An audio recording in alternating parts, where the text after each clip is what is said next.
नमस्कार, मैं हूं आशीष चित्रांशी और आप देख रहे हैं the news launch. Himanta Biswa Sharma Shah के सेनापति योगी आदित्यनाथ के सामने खड़ा करने के लिए तैयार किया गया एक योद्धा। असम में एनआरसी के नाम पर या हिंदू मुसलमान की राजनीति के नाम पर झंडा बरदार बन के भारतीय राजनीति में और भाजपा की राजनीति में अंगद जैसे पांव रखने वाले हिमंता बिस्वा शर्मा। हिमंता बिस्वा शर्मा को कमरे के भीतर की खबरें भी पता चल जाती हैं, क्योंकि कांग्रेस के भीतर जिन स्लीपर सेल्स की बात हम लगातार करते रहे हैं, वो स्लीपर सेल वाकई हैं। कोई ये हवा हवाई ये जुमलेबाजी की बात हम नहीं करते। आज ये फिर साबित हुआ जब राहुल गांधी बंद कमरे में एक मीटिंग ले रहे थे और उस मीटिंग में उन्होंने कहा कि अगर राजनीतिक लड़ाई ढंग से विचारधारा के आधार पर लड़ी गई तो हिमंता बिस्वा शर्मा को जेल जाना ही होगा। राहुल गांधी ये बात जब मंच पर बोले, उससे पहले हिमंता के पास खबर पहुंच चुकी थी और हिमंता ने ट्वीट कर दिया। खैर, ये तो हो गई खबरों की बात, लेकिन उसके बाद राहुल गांधी मंच पर आए और मंच पर आकर के स्पष्ट रूप से हिमंता बिस्वा शर्मा से कहा कि आपको जेल जाने से मोदी और शाह भी नहीं बचा पाएंगे, जेल तो जाना ही पड़ेगा। करप्शन के इतने मामले हैं, इतने गंभीर आरोप हैं, पत्नी पर आरोप लग चुके हैं, जमीन हड़पने के आरोप लग चुके हैं, कितने आरोप हैं। बस केवल ताकत एक है कि मोदी और शाह की टीम के बड़े खिलाड़ी हैं, मिडिल ऑर्डर में खेलते हैं। ले आइए, तुरंत लाइए हेमंत जी को जोड़िए फटाफट। स्वागत है हेमंत भाई आपका। जरा मैं सीधा सुनाता हूं बिना किसी भूमिका के, राहुल गांधी को सुनाइए। आपके चीफ मिनिस्टर अपने आप को चीफ मिनिस्टर नहीं समझते हैं, असम के राजा समझते हैं। और असम का राजा 24 घंटे कभी अदानी को कभी अंबानी को आपका धन आपकी जमीन देने में लगे हुए हैं। मगर अगर आप उनकी आवाज अच्छी तरह सुनोगे, टीवी में अगर आप उनको अच्छी तरह देखोगे, तो आपको पता लगेगा कि आवाज के पीछे डर है। बड़ी बड़ी बातें करते हैं, चिल्लाते हैं, मगर आप आज जाकर टेलीविजन पे उनका चेहरा देखना, उनकी आवाज सुनना, और आपको दिखेगा कि उनकी आवाज में, उनके दिल की गहराई में डर है। क्योंकि वो जानते हैं कि एक ना एक दिन कांग्रेस के जो बब्बर शेर हैं, उन्हें पकड़ के जेल के अंदर डाल देंगे।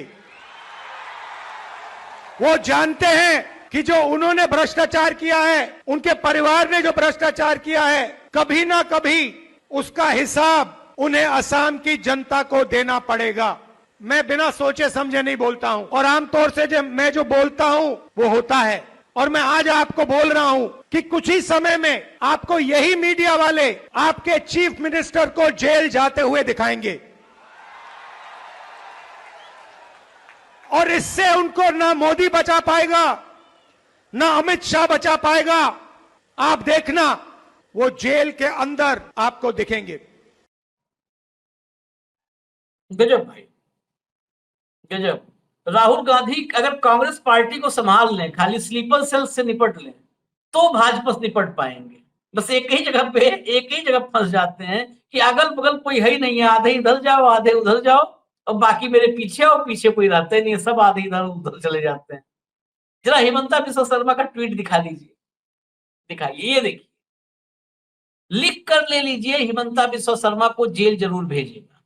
यह वही वाक्य है जो नेता प्रतिपक्ष श्री राहुल गांधी ने असम में कांग्रेस की राजनीतिक मामलों की समिति के साथ अपनी बंद बैठक में कहा, लेकिन अब तो खुले में बोल दिया है। वो केवल इतना कहने के लिए असम आए, लेकिन हमारे नेताजी यह कन्वीनियंटली भूल गए कि वे स्वयं देश भर में कई आपराधिक मामलों में जमानत पर है। My best wishes to you, enjoy the hospitality of Assam for the rest of the day. बस अब हटा दीजिए। अब आगे कहानी हेमंत जी से सुनिए। हेमंत भाई, राहुल गांधी जमानत पर हैं और बात कर रहे हैं हिमंता बिस्वा शर्मा को जेल में डालने। जरा ये कहानी खोलिए, असम की कहानी। आशीष जी नमस्कार, आपको सारे दर्शक साथियों को भी।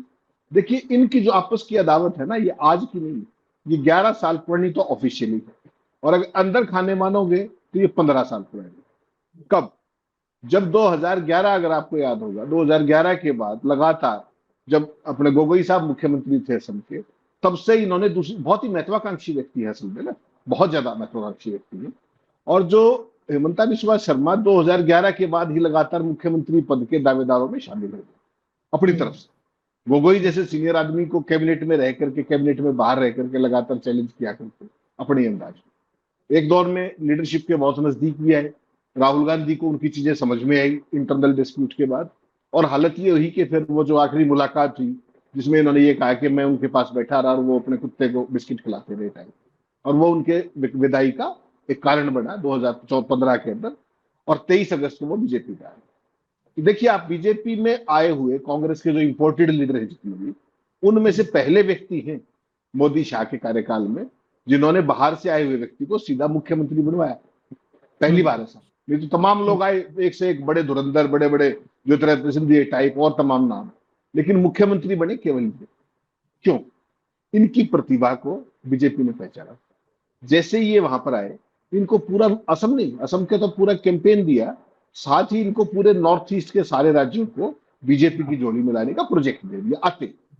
और चूंकि ये सर्वगुण संपन्न थे, जो भारतीय जनता पार्टी मोदी शाह की को सिस्टम को चाहिए, ये वो हर चीज करने में पारंगत थे, साधनों की कोई कमी नहीं थी। ऊपर से सत्ता का दबाव आ गया, सत्ता का साथ मिल गया, एजेंसियां साथ हो गई, तो फिर तो इनके पास खुला मैदान था और सामने कोई नहीं। तो उसके बाद इन्होंने जो लगातार 2 बार असम के अंदर जिस तरीके से सरकार आई, और सेकंड टाइम तो सर्वदान सोनेवाल आप जानते हैं, उनकी बजाय इनको सीएम बनाना पड़ा। हालत ये होगी। और उस टाइम ऐसी भी स्थिति हो गई थी, अगर इंटरनली आप देखेंगे 2021 में, कि अगर इनको नहीं बनाया तो गड़बड़ भी हो सकती है। ऐसी भी एक वो स्थिति मुझे लगता है कि वो बनवाई गई थी चाणक्य के द्वारा। क्योंकि बीजेपी में मोदी और शाह के रहते, किसी राज्य के अंदर उनकी सरकार आ रही हो और कोई नेता बगावत की कोशिश कर दे, ये बात गले नहीं चलती। इसका मतलब कहीं ना कहीं से इशारा था कि ऐसा कर लो। ये पूरी स्क्रिप्ट लिखी गई थी, उस स्क्रिप्ट का हिस्सा बनकर इन्होंने मुख्यमंत्री पद पर सोनोवाल को पीछे करके खुद आए। तो प्रतिभा की कमी नहीं। 2015 से ही लगातार अपनी प्रतिभा प्रूव कर रहे हैं नॉर्थ ईस्ट के अंदर सारा। राहुल गांधी के साथ जो इनकी अदावत है वो व्यक्तिगत है। आमतौर पे आपने देखा होगा राहुल गांधी किसी के प्रति भी अपने जवाब इस तरह की बातें नहीं करते। स्मृति ईरानी का आपने देखा होगा कितनी लंबी उनकी पारिवारिक वो सारी, लेकिन स्मृति ईरानी के खिलाफ राहुल ने कभी एक शब्द नहीं बोला, कभी भी। आपको याद है क्यों? अवॉइड करते हैं अपने पॉलिटिकल अपोनेंट। ये एक पहला यूनिक केस है हेमंता बिस्वा शर्मा का, जो आप लगातार देखते होंगे जब भी असम जाते हैं, दोनों की पर्सनल होती है। भारतीय जो ये अब क्या आपको भारत जोड़ो यात्रा अगर आपको याद होगी, जब असम से निकल रही थी तो क्या हुआ था कि गुवाहाटी के अंदर नहीं जाने, अंदर जाने पे बैन लगाया, रूट एंट्री नहीं दी, जबकि बीजेपी सारे काम अंदर ही करती है शहर के। कहा कि नहीं अंदर हॉस्पिटल है, ये है वो सारा, और बाहर से जाइए, अगर अंदर से आप आए तो मैं पर्चा दर्ज कर दूंगा। सीएम कह रहा है पर्चा दर्ज कर दूंगा और कुछ महीने बाद गिरफ्तार कर दूंगा। तो उस लेवल की, मतलब गिरफ्तारी से नीचे कोई से को भी कबूल नहीं है। वो उसको गिरफ्तार करवाने पर लगा है, वो उसको गिरफ्तार करने पर लगा है। तो बेसिकली ये पर्सनल अदावत है। और कहीं ना कहीं जो इनके एक्सपीरियंसेस है राहुल गांधी के इनके साथ, और जो राहुल गांधी को नॉर्थ ईस्ट से फीडबैक है कि भारतीय जनता पार्टी ने जितने भी कर्म किए हैं पूरे नॉर्थ ईस्ट में पिछले 11 सालों में, उसके कहीं ना कहीं सूत्रधार ये। आमतौर पर आपने देखा होगा लंबे समय तक पूरा नॉर्थ ईस्ट कांग्रेस के कब्जे में रहा है, पारंपरिक। 2014 के बाद ये पहली सूरत, अलग अटल जी के टाइम में भी आपने देखा होगा कि मोस्टली कांग्रेस के फोल्ड में था, लेकिन 2014 के बाद ऐसी सूरत बनी कि हेमंता बिस्वा शर्मा ने, क्योंकि वो लोकल थे वहां पे और सारा खेल उनके पास था, साधन उनके पास थे, एजेंसियां उनके पास थी, बीजेपी का सपोर्ट उनके पास था, तो पूरे नॉर्थ ईस्ट का रंग बदल दिया उन्होंने, केसरिया कर दिया जो बीजेपी को चाहिए। उसका इनाम उनको मिला। हालांकि देखिए मंत्री तो वो कांग्रेस के टाइम में भी थे लगातार, उसके बावजूद बीजेपी ने उनको पहली बार में सीएम नहीं बनाया था 2015 में, अगर आपको याद हो। 16 में जब सरकार बनी तो उनको वित्त मंत्री बनाया, तमाम बनाया। उनकी तमाम इच्छाओं के बावजूद वो सीएम नहीं बने। सीएम बने वो 2021 में। अब अगले साल चुनाव, राहुल गांधी और खड़गे साहब आज गए थे, तो ये चुनाव की पिच बढ़ाई जा रही है। उधर से आपने देखा होगा आज गौरव गोगोई ने क्या कहा। गौरव गोगोई असल में दुखती रग है हेमंता बिस्वा शर्मा, यूथ है, फायर ब्रांड है, और झगड़े करने से बस डरते नहीं है, आमने सामने डरते नहीं है इनसे बिल्कुल, और ना बीजेपी से डरते हैं। तो गौरव गोगोई ने आज क्या कह दिया उसको भी देखना पड़ेगा आपको। उन्होंने कहा कि अगर पार्टी कहेगी तो हेमंता की सीट पे जाके चुनाव लड़ने के तैयार थे। हम्म। तो कहीं ना कहीं मुकाबला आमने सामने का है। वो कॉल तो राहुल गांधी को लेनी है कि हेमंता बिस्वा शर्मा को वहीं चुनौती देंगे या कहीं और से लड़ेंगे। लेकिन आज की तारीख में लोग असम में कहीं ना कहीं जिस तरीके का अपने आप देखिए, एनआरसी के नाम पर, धार्मिक विभाजन के नाम पर, हिंदू मुस्लिम के नाम पर जिस तरह का सीन क्रिएट हो रहा है, उसमें राहुल गांधी को कहीं ना कहीं आशा की किरण दिख रही है, एक जिसके कारण वो ऑफेंसिव हो रहे हैं। हकीकत क्या आशीष भाई, जो बिहार का मॉडल चल रहा है, जो महाराष्ट्र का मॉडल आपने देखा, जो आपने हरियाणा का मॉडल देखा, जो आपने मध्य प्रदेश का मॉडल देखा, छत्तीसगढ़ का मॉडल देखा, आपको क्या लगता है कि हेमंता बिस्वा शर्मा इतनी जल्दी से कुर्सी छोड़ देंगे या मोदी और शासन को छोड़ देंगे? जो व्यक्ति महाराष्ट्र में उस तरह का खेल करके वोट बढ़ा सकते हैं, वही पार्टी 1 महीने के नोटिस में बिहार जैसे बड़े राज्य में एसआईआर करने का जोखिम ले सकती है। तो यहां तो वो कुछ भी कर सकते हैं, सब वहां तो सरकार भी अपनी। तो राहुल गांधी का ये कहना कि ये जेल में जाएंगे और लोग यहाँ के भेजेंगे, थोड़ा सा मुझे आज की तारीख में, आज के संदर्भ में वो आशान्वित होना ही चाहिए। पॉलिटिकल आदमी को सारी चीजें दिखती है, अपने वर्कर को जोश भी देना होता है। आज की तारीख में ये कहना कि मोदी और शाह के होते हुए भी ये अंदर जाएंगे, थोड़ा सा अतिशयोक्तिपूर्ण लगता है मुझे। It is more of a political statement than of a realistic, number 1।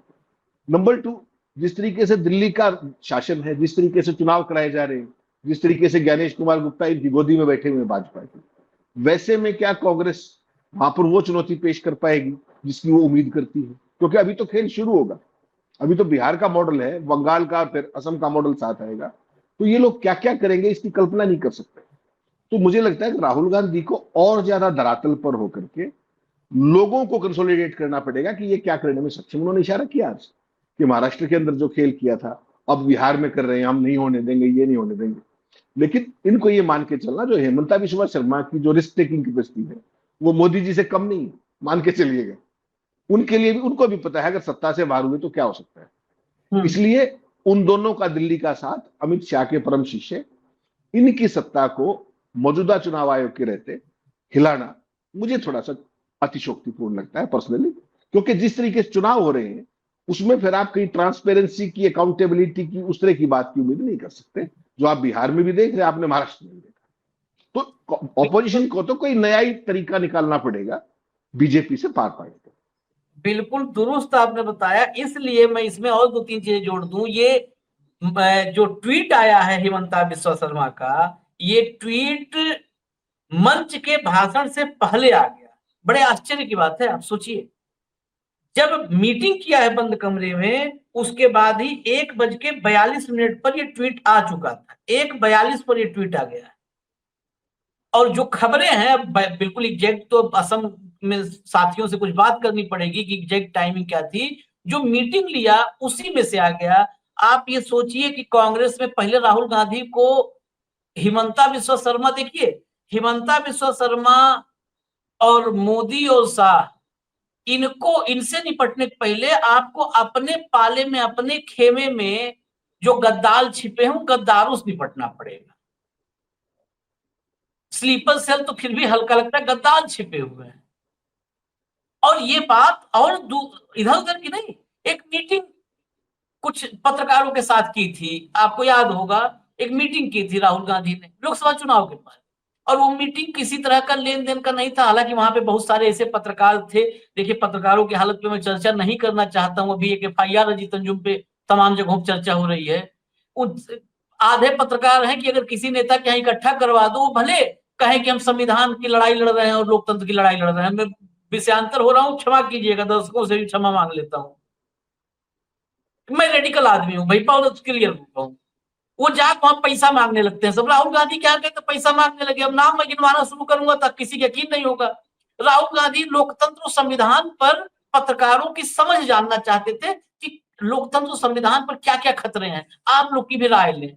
गए सब पैसा मांगने लगे वहां, कोई टिकट मांगने लगा, और सब कह रहे हैं कि लोकतंत्र, अभी अभी डिबेट में सुन रहा हूँ अजीत अंजुम पे तमाम जगहों तो कहते हैं लोकतंत्र की रक्षा करेंगे मिलके।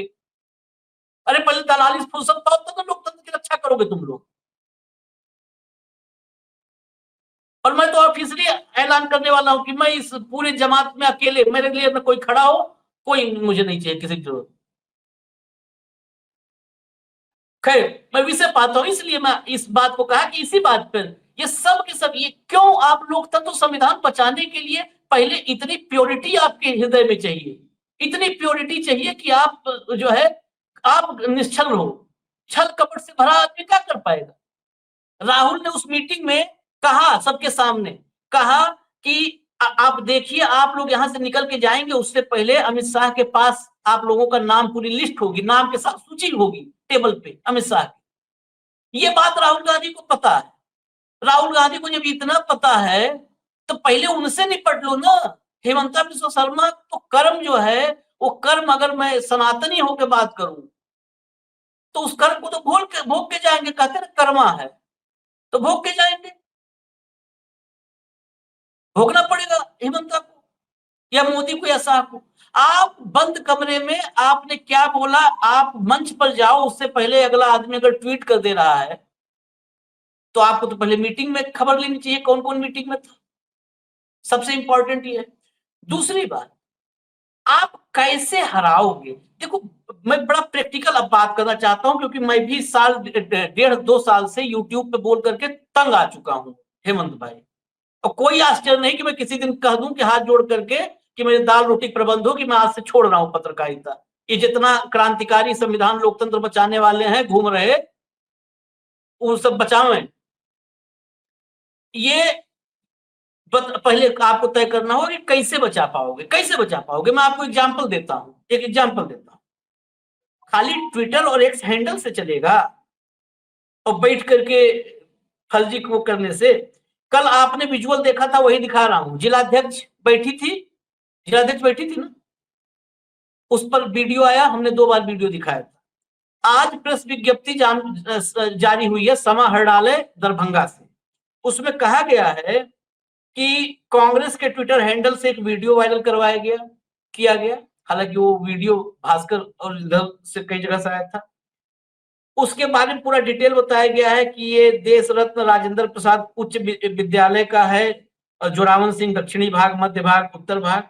उसके बाद बताया गया है कि तीनों मतदान केंद्रों पर बीएलओ दिनांक 15/7 को पूर्वाह्न 7 बजे से अपराह्न 12:30 बजे तक क्षेत्र भ्रमण करने के उपरांत मतदान केंद्र पर बैठकर उपस्थित मतदाताओं से गणना प्रपत्र और दस्तावेज संग्रहण का कार्य कर रहे थे।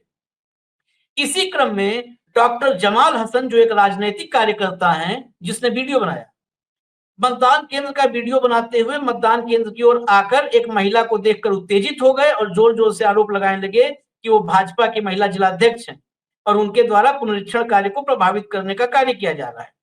जिला प्रशासन द्वारा अग्रेतर जांच में पाया गया कि उक्त महिला का नाम श्रीमती कविता कुमारी है और वो मतदान केंद्र संख्या 156 देशरत्न राजेंद्र प्रसाद उच्च विद्यालय जोरावन सिंह की मतदाता हैं।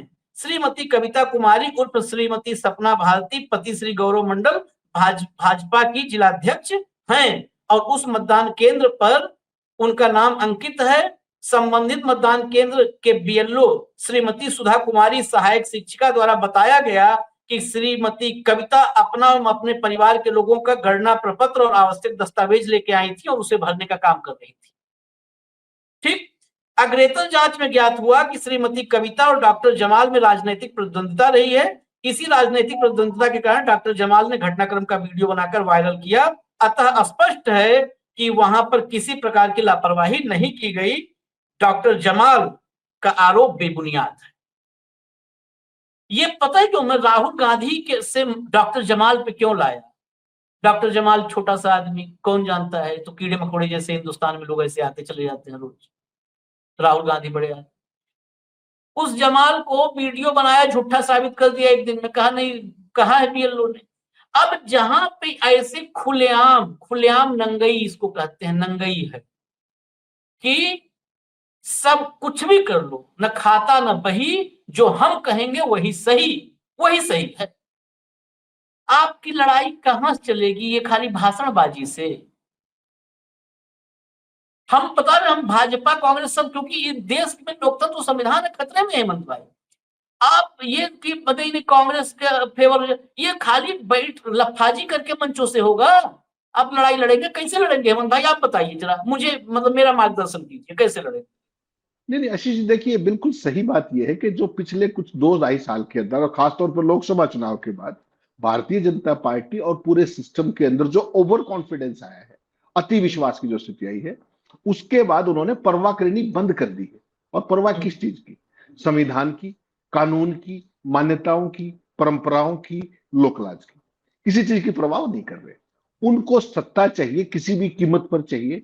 प्री पोल सर्वे कुछ भी हो, ओपिनियन पोल कुछ भी हो, एग्जिट पोल कुछ भी हो, उनको सत्ता चाहिए। ठीक, उसके लिए पूरे सिस्टम को वो ट्यून इन करते हैं।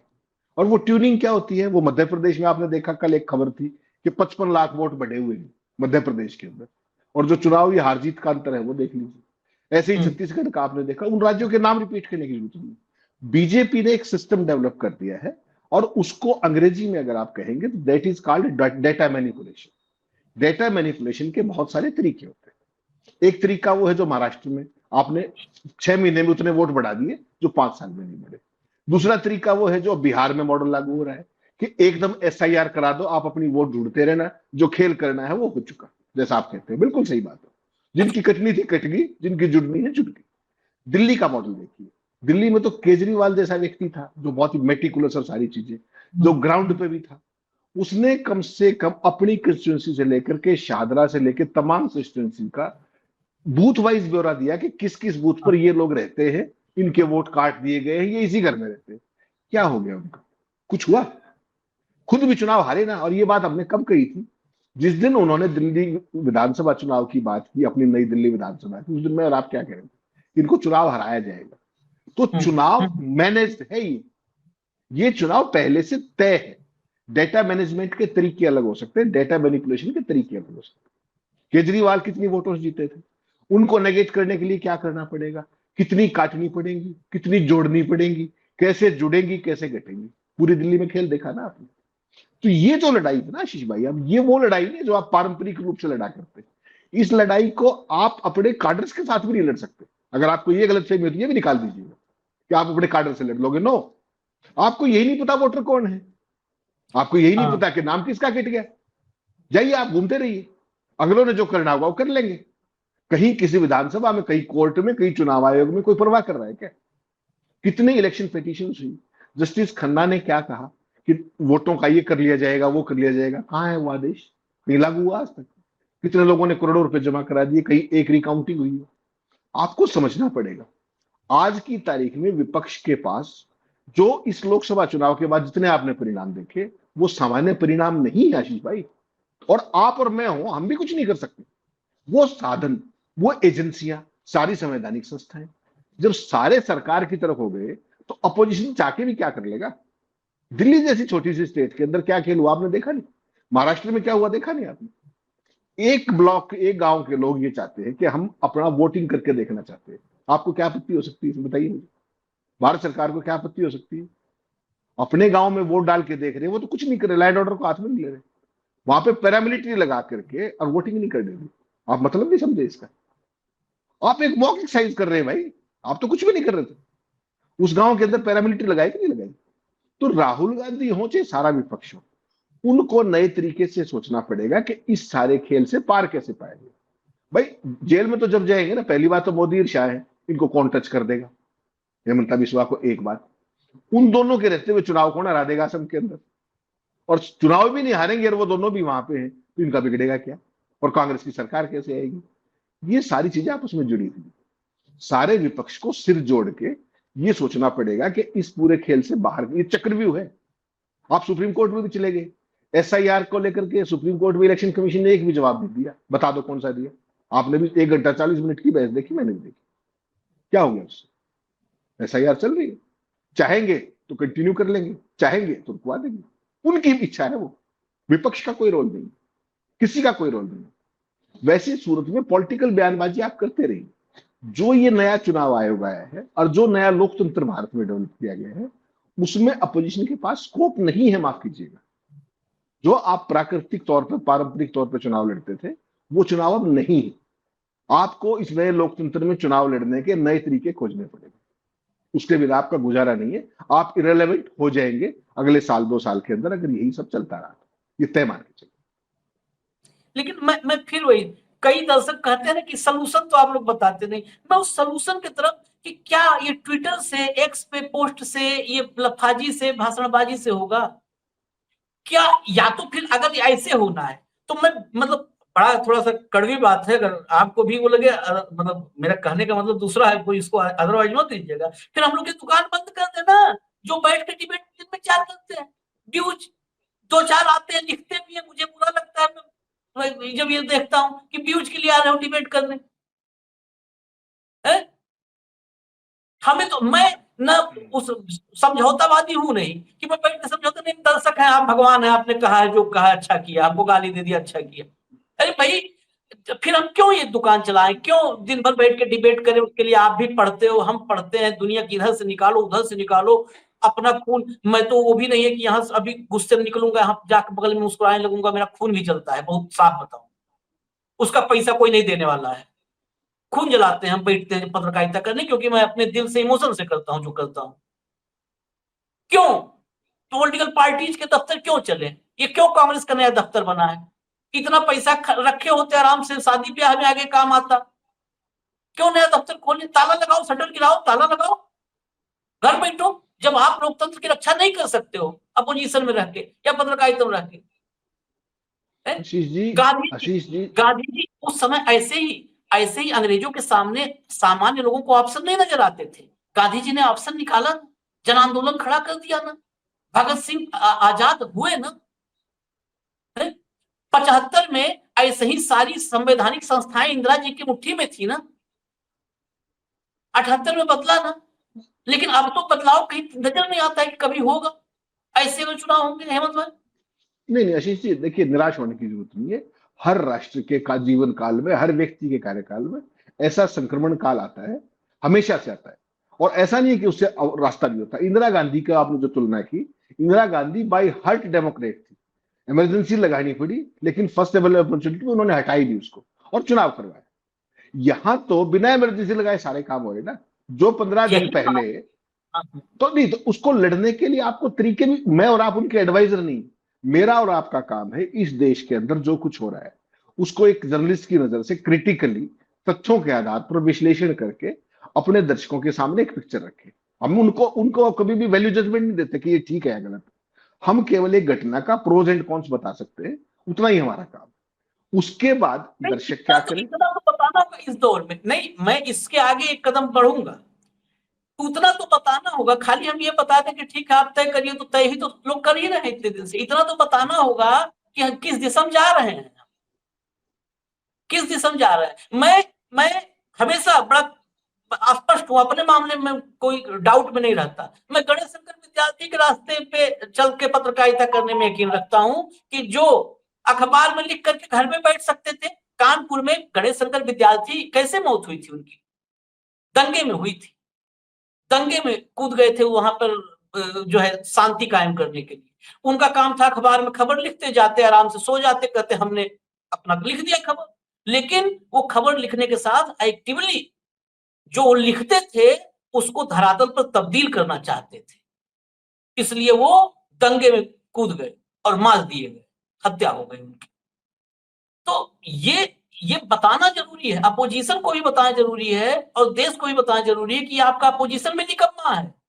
केवल हम ताली बजा लें, केवल ताली बजाने ने बहुत अच्छा राहुल गांधी आज कमाल कर दी। अरे कमाल क्या कर दिए भाई, भाषण देके चले आए घर, यही कमाल है। तो मोदी जी ऐसे 6 कमाल दिन में करते हैं, 6 भाषण देते हैं, है ना सर? Final comment. नहीं आशीष भाई, ये एक बदली हुई परिस्थितियां है। इस तरह की सिचुएशन की, इस तरह की किसी ने कल्पना नहीं की थी। और जब ये चीज एक्सट्रीम जब बढ़ रही है ना, जिस तरीके से, हर चीज का एक अंत होता है। तो मुझे लगता है कि ये जितना भी अति है ना, वो अति अपने अंत की तरफ बढ़ रही है। और वो अंत आप सोचिए, जो आज का सिस्टम है उसमें कोई कोर्ट कर देगा, कोई व्यक्ति कर देगा, कोई अकेला राहुल गांधी कर देगा? नो। जब डेमोक्रेसी खतरे में है, तो डेमोक्रेसी में वोट का अधिकार खतरे में है, तो खतरे का अधिकार मेरा और आपका है। हम जब तक सड़कों पर नहीं आएंगे, हम अपनी जिम्मेवारी नहीं समझेंगे। मेरे लिए लोकतंत्र आशीष चित्रांशी नहीं बचा सकते, हम मिलके बचा सकते। तो पूरे देश को केवल एक मोबिलाइजेशन करनी पड़ेगी, एक जननायक के तौर पर, एक लोकनायक के तौर पर, और आम आदमी को उसमें इन्वॉल्व करना पड़ेगा उस आंदोलन में। इमरजेंसी के बाद भी जो कुछ हुआ था, जिन जिन भी कारणों से हुआ, उसके पीछे जो भी शक्तियां थी, अंदरूनी या बाहरी, वो एक अलग पक्ष हो सकता है। लेकिन आज की तारीख में तो सब कुछ अंदरूनी है ना। उसके खिलाफ लोग कब सड़कों पर आएंगे? आप देखिए कितने चुनावों के से आपने देखा होगा, कोई जश्न होता है, कहीं विजय जुलूस निकलते हैं, बंद हो चुके ना। इसका मतलब वो जो जनता की इच्छा थी उसके हिसाब से सरकार नहीं बन रही ना, फैक्ट है ये। लेकिन लोगों ने उसको नियति मान लिया है। जब तक वो नियति मानते रहेंगे ये सब चलता रहेगा। और जिस दिन लोगों ने ये तय कर लिया कि नहीं ये गलत हो रहा है, तुम्हें सड़कों पर आना चाहिए, तो मेरा और आपका काम केवल उतना ही है कि हम लोग उनको वो पिक्चर प्रस्तुत करते रहे। तय लोगों को करना है। मैं और आप क्रांति के केवल बीज बो सकते हैं, हम क्रांति का पौधा खड़ा नहीं कर सकते। वो पॉलिटिकल पार्टियों का काम है, अपोजिशन का काम है, संवैधानिक संस्थाओं का काम है संविधान की रक्षा करना, तमाम एजेंसियों का काम है जिनको जो काम दिया गया है। मेरा और आपका सीमित दायरा है, हम उसी में काम कर सकते हैं, उसी में कोशिश करते हैं करने की। और बहुत ज्यादा क्रांति 2 व्यक्तियों के कहने से या 100 व्यक्तियों के कहने से हो जाएगी, नो। समाज को उठना पड़ेगा अपने हकों के लिए। ये कभी से होता है, यहां भी होगा, कब होगा ये और मैं आप ज्योतिषी नहीं, हम नहीं कह सकते। लेकिन इस दिशा अति की तरफ जा रही है, ये मान के चलिए। जा रही है क्या? अति पे पहुंच गई है, अति पे पहुंच गई है। देखिए हमारा तो जो काम आपने बताया, कोशिश कर रहे हैं कि कर ही रहे हैं वो काम। इसके अलावा भी और कोई काम होगा तो ये बंद करके वही करेंगे। लेकिन करेंगे, खाली तो नहीं बैठेंगे कि सरेंडर मोड में नहीं जाएंगे कि नाम नरेंद्र और काम ये सब, इस पे तो नहीं जाएंगे कि हम सरेंडर नहीं करेंगे। दिक्कत ये है कि जिस दौर में हर घर से गांधी निकलना चाहिए था, उस दौर में हर घर से सावरकर निकल रहा है। और अपनी जिम्मेदारी कह रहा हूं, जितने बहुत योद्धा होंगे जाके मुकदमा करवा लेंगे। गांधी के दौर में, जिस दौर में हर घर से गांधी होना चाहिए था, हर घर से सावरकर निकल रहा है। इजाजत दीजिए मुझे। धन्यवाद हेमंत भाई, बहुत बहुत धन्यवाद। नमस्कार।